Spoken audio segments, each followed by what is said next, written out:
Radhe Radhe everyone. Janmashtami की आप सभी को बहुत बहुत शुभकामनाएं हमारे परिवार की ओर से।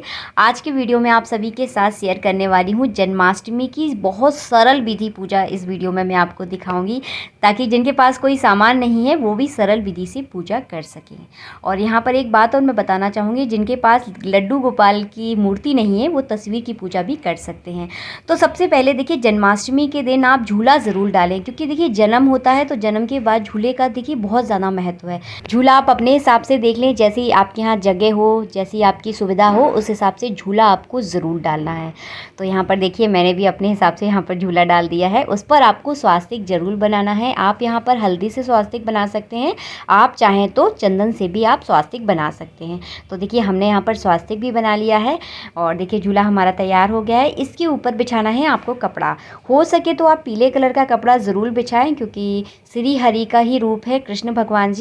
तो और श्री हरि का जो सबसे फेवरेट कलर है वो है येलो कलर यानी पीला कलर।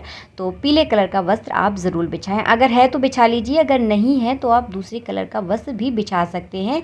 काला और नीले कलर का वस्त्र नहीं बिछाया जाता।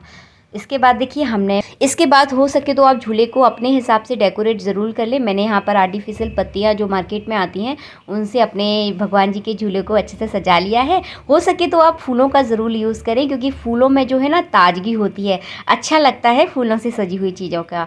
तो मैं भी अक्सर जो है ना बाल गोपाल का जब झूला जन्माष्टमी पर डालती हूँ तो फूलों से ही सजाती हूँ, और उसका ब्लॉग भी आएगा तो उसे आप चेक ज़रूर करना।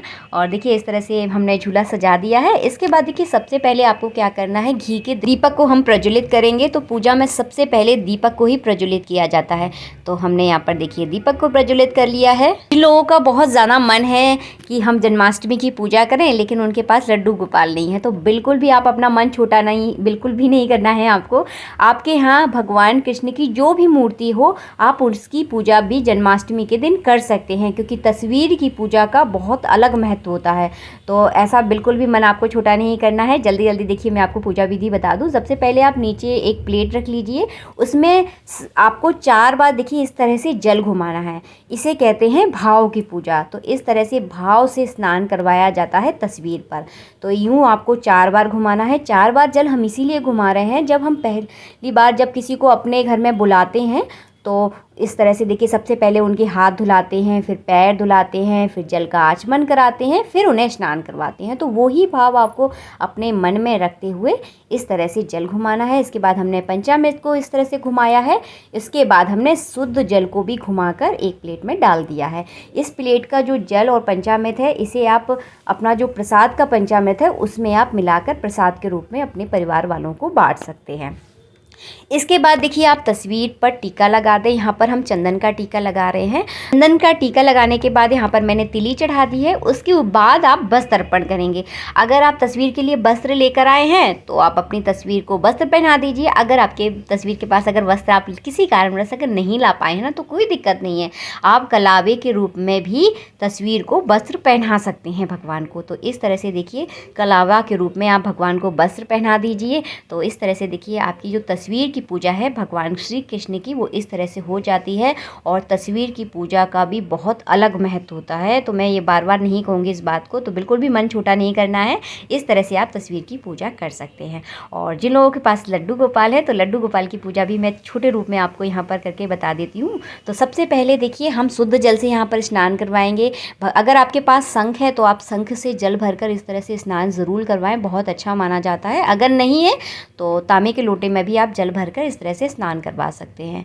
उसके बाद हमने यहाँ पर पंचामृत से स्नान करवाया है। और लड्डू गोपाल को जन्माष्टमी के दिन किस प्रकार से स्नान करवाना चाहिए तो इसका वीडियो मैंने एक अलग से बनाया है, तो उस वीडियो को आप देखें। अगर इच्छुक हैं तो आपको उससे बहुत ज़्यादा जानकारी मिलेगी उस वीडियो को देखने से। तो यहाँ पर हमने पंचामृत से स्नान करवा दिया है। इसके बाद हम शुद्ध जल से अच्छे से स्नान करवाएंगे। तो यहाँ पर बहुत छोटे और सरल तरीके से आप लोगों को मैं यहाँ पर दिखा रही हूँ। तो इसके बाद देखिए हमने स्नान करवा दिया शुद्ध जल से। इसके बाद अब भगवान भगवान का अंग पोषण करें। तो सूखी टॉवल से आप भगवान का अच्छे से शरीर पोंछ दें। और जब हम भगवान को इस तरह से सूखी टॉवल से पोंछते हैं ना, तो हमारे भगवान की मूर्ति जो है ना वो हमेशा चमकती रहती है। क्योंकि जब मूर्तियों में पानी रह जाता है ना, जब भी मूर्तियाँ ख़राब होती हैं, तो हल्के हल्के हाथों से जिस तरह से आप अपने बच्चों का शरीर पोंछते हैं ना, उसी प्रकार से आपको अच्छे से शरीर पोंछना है। तो देखिए हमारे लड्डू गोपाल जो है ना स्नान कर चुके हैं। अब करवाएंगे हम इनको बढ़िया से तैयार। तो जो भी जन्माष्टमी के लिए आप जो भी पोशाक आप भगवान के लिए लेकर आए हैं, उस पोशाक को आप भगवान को पहना दीजिए और हमारे लड्डू गोपाल है ना बढ़िया दमक उठेंगे, बहुत सुंदर लगेंगे।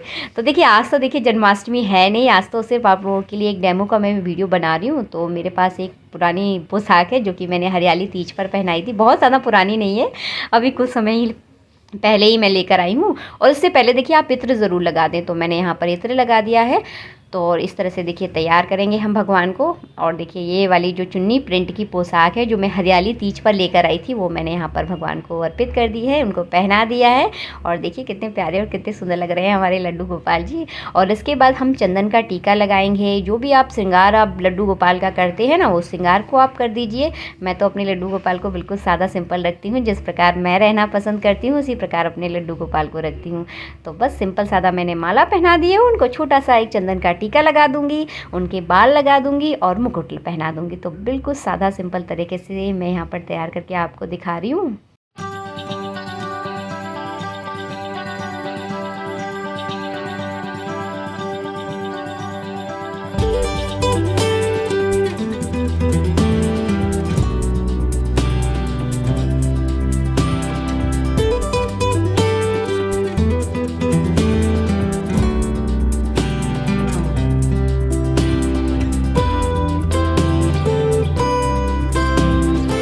भगवान को यहाँ पर मैंने स्नान करवाने के बाद, तैयार करने के बाद झूले में यहाँ पर विराजमान कर दिए हैं।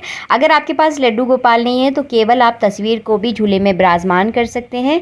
अगर आपके पास लड्डू गोपाल अकेले हैं तो आप अकेले लड्डू गोपाल को भी झूले में विराजमान कर सकते हैं। उसके बाद देखिए एक विशेष चीज़ मैं यहाँ पर आपको ज़रूर बताना चाहूँगी। आपको बंसी ज़रूर लानी है जन्माष्टमी पर। तो उसे बांसुरी भी बोला जाता है, बंसी भी बोला जाता है। तो बांसुरी आप ज़रूर लेकर आएँ, बहुत अच्छा शगुन माना जाता है। आज के दिन बांसुरी बजाई भी जाती है। तो आपके घर में अगर कोई छोटा बालक है तो उससे आप बांसुरी ज़रूर बजवाएं अपने घर पर। इस बात का आप विशेष ध्यान रखें।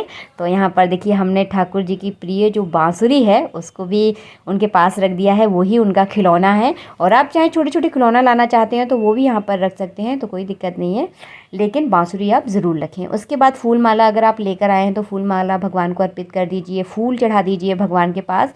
इसके बाद भगवान को आप धूप और दीप दिखा दें। दीपक हमने पहले ही प्रज्वलित कर लिया था और धूप देखिए मैंने हवी जला दी है। तो इस तरह से धूप और दीप जला दें आप। इसके बाद आप भोग लगाएं। तो भोग में देखिए वैसे तो बहुत सारी चीज़ें बनाई जाती हैं, मैंने पिछले साल जो वीडियो डाला था उसमें बहुत सारी चीज़ें आप लोगों को दिखाई थी, लेकिन इस बार जो दिखाने वाली हूँ वो बहुत सरल और सिंपल चीज़ें मैं दिखाने वाली हूँ। जिनके पास बहुत ज़्यादा सुविधाएँ नहीं हैं बनाने की, जो बनाना भी नहीं चाहते, किसी कारणवश ऐसी सुविधा नहीं हो पा रही है, तो ये सारी चीज़ों का आप भोग ज़रूर लगाएं। ये बहुत सारी महत्वपूर्ण चीज़ें हैं। तो मैंने इस थाली में 5 चीज़ें रखी हैं, 2 केले रखे हैं, 1 खीरा रखा है, मिश्री रखी है, माखन रखा है। तो 5 चीज़ें हो जाती हैं। तो इन 5 चीज़ों का आप भोग ज़रूर लगाएं। केले के अगर केले नहीं है तो कोई और फल भी आप ले सकते हैं, लेकिन खीरा आपको ज़रूर चढ़ाना है। माखन मिश्री भगवान का वन और फेवरेट मतलब भोग है, तो इसे आप ज़रूर चढ़ाएं जन्माष्टमी के दिन। ये 5 चीज़ें बहुत ज़्यादा ज़रूरी है। अगर हो सके तो आप धनिया की पंजीरी भी आप ज़रूर बनाएं। मैंने यहाँ पर नहीं बनाई है क्योंकि देखिए आज जन्माष्टमी नहीं है, कल जन्माष्टमी है, तो मैं कल ज़रूर बनाऊँगी धनिया की पंजीरी। और गुड़ का प्रसाद भी बनाया जाता है। अगर आप नहीं बना पा रहे हैं तो ये 5 चीज़ों को ही आप भोग लगा सकते हैं। इसके बाद देखिए तुलसी आपको ज़रूर डालनी है, क्योंकि तुलसी के बिना जो है ना हमारे लड्डू गोपाल बिल्कुल भोग नहीं लगाएंगे। तो एक कटोरी में आप तुलसी ज़रूर रख दें। तो देखिए मैंने यहाँ पर तुलसी रख दी है। और उसके बाद में जल भी ज़रूर रखूँगी। तो 1 गिलास में मैंने यहाँ पर जल भर के रख दिया है, इसमें आप तुलसी का पत्ता ज़रूर डालें। तो इस तरह से आपको भोग लगाना है। तो बहुत सादा सिंपल तरीके से मैंने आपको यहाँ पर पूजा करके दिखाई है। जो लोग बाहर पढ़ते हैं, जिनके पास बहुत ज़्यादा सुविधाएं नहीं हैं, तो वो इस तरह से पूजा कर सकते हैं। जो अपने घर से दूर रह रहे हैं, जिनके पास भी बहुत ज़्यादा सुविधाएं नहीं हैं, तो वो इस तरह से पूजा कर सकते हैं। इसीलिए मैंने बिल्कुल सिंपल सादा तरीके से पूजा करके आपको दिखाया है। और अगर जिनके पास लड्डू गोपाल भी नहीं है, वो भी इस तरह से पूजा कर सकते हैं तस्वीर की। इसके बाद आप आरती कर लें। और देखिए आरती के दीपक को जो है ना बिना आसन के नहीं रखा जाता। तो मैंने यहाँ पर फूलों का आसन देकर दीपक को प्लेट में रख लूँगी और उसके बाद हम मिलजुल कर आप सभी लोगों के साथ मिलजुल कर आरती करेंगे।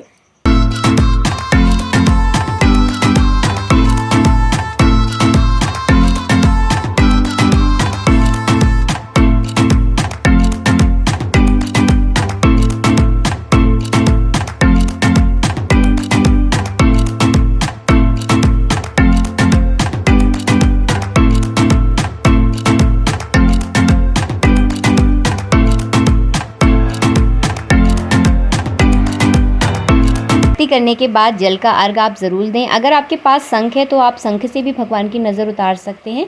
अगर शंख नहीं है तो इस तरह सीधे हाथ में जल लेकर भगवान के ऊपर घुमाकर अपने सारे परिवार के ऊपर ज़रूर छिड़क दें। इसके बाद आप सभी परिवार वाले मिलजुल कर भगवान श्री कृष्ण को झूला ज़रूर झुलाएं। जन्माष्टमी के दिन अगर आप भगवान को झूला झुलाते हैं तो आपका जीवन भी इसी तरह आपको खुशियों के झूले में झुलाता रहता है। तो बस पूरे परिवार के साथ मिलजुल कर भगवान को इस तरह से आप झूला ज़रूर झुलाएं। और वीडियो अगर अच्छा लगता है तो वीडियो को प्लीज़ लाइक ज़रूर करें। अच्छा लगता है जब आप हमारे वीडियो को पसंद करते हैं, हमें प्यारे प्यारे कमेंट करते हैं। मिलेंगे आप सबसे नेक्स्ट वीडियो में। जब तक के लिए जय श्री राधे मित्रों, राधे राधे।